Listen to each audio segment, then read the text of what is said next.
Avec ses 1,5 million d'hectares, l'Afrique de l'Ouest est la zone du continent africain la plus fournie en mangroves selon l'Union internationale pour la conservation de la nature.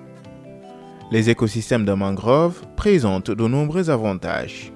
Ils permettent la protection contre l'érosion côtière, la régulation des cycles de l'eau, la formation d'une riche biodiversité, la production de ressources halieutiques et bien d'autres fonctions. Les écosystèmes de mangroves assurent également un rôle clé dans la lutte contre le changement climatique en stockant du carbone. Aujourd'hui, ces écosystèmes de mangroves sont menacés par des facteurs climatiques et anthropiques. Leur conservation revêt donc une importance capitale. S'inscrivant dans une perspective de préservation des écosystèmes de mangroves, l'Union internationale pour la conservation de la nature (UICN) a bénéficié d'une subvention pour mettre en œuvre le projet dénommé Gestion des forêts de mangroves du Sénégal au Bénin, PGFM. Le projet de gestion des forêts de mangroves est financé par l'Union européenne dans le cadre de son programme PAP Bio. Et ce projet a pour objectif d'atteindre une protection intégrée de la diversité des écosystèmes de mangroves et de renforcer la résilience des communautés et des écosystèmes face au changement climatique.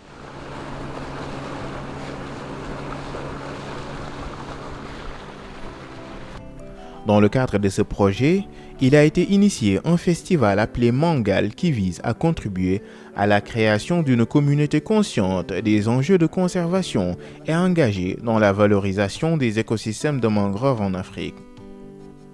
Le festival Mangal s'articule autour de 4 programmes.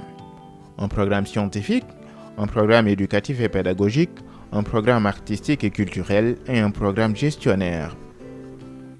Dans le cadre du programme gestionnaire, pendant 12 jours, 30 gestionnaires ont parcouru ensemble plus de 2000 km pour aller à la découverte d'aires protégées en Guinée-Bissau et au Sénégal et pour partager leurs expériences sur la gestion de ces aires protégées.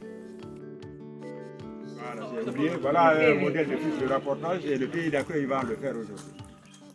Ces outils serviront dans l'étape qui va suivre cette caravane pour que les uns et les autres puissent échanger entre eux sur la base des modèles porteurs qui auront été capitalisés et sur la base des histoires à succès qui vont être racontées. C'est en cela que consiste non seulement cette caravane, mais c'est à cela que consiste également ma mission d'animation.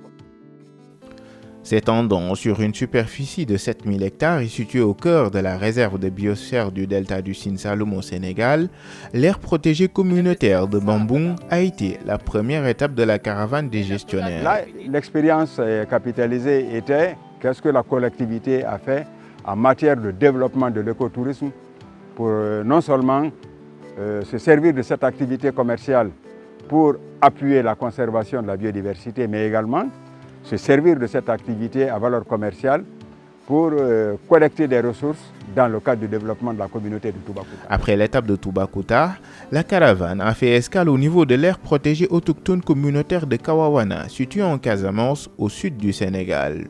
De par son mode de gouvernance à la fois communautaire et participative, Kawawana est aujourd'hui érigé en modèle de gestion durable des ressources naturelles. Kawawana, c'est l'aboutissement de ce que les AMP du Sénégal veulent avoir au niveau des communes. Et un modèle de gestion communautaire géré uniquement par les populations de la localité, qui détiennent donc le pouvoir de décision. Le parc national du Rio Cacheo, situé en Guinée-Bissau, a été l'étape finale de la caravane des gestionnaires d'aires protégées. La thématique de la régénération naturelle assistée a été au cœur des échanges entre gestionnaires. On est là pour partager l'expérience du parc national de Tarafé de Cache sur ce que vous êtes en train de voir, la régénération naturelle assistée de la mangrove. Comment on peut réhabiliter cette mangrove sans planter. C'est extrêmement important. Et c'est des choses peut-être que nous faisons chez nous, voilà, mais avec de petites réussites. Et là, on voit les résultats. La caravane des gestionnaires a permis le partage et la co-construction de savoirs et de savoir-faire en lien avec la conservation des écosystèmes de mangroves. La caravane permet aux gestionnaires en présence d'échanger de visu aussi. Donc les uns et les autres échangent, non seulement de façon théorique, mais de façon pratique aussi en allant in situ visiter les sites.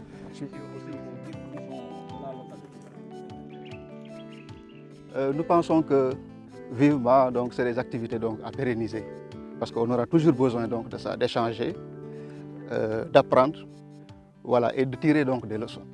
Et ça, c'est vraiment de l'expérience basée sur le terrain. J'encourage vivement les partenaires techniques au développement à appuyer ce processus. Vivons la mangrove. Vivons la mangrove.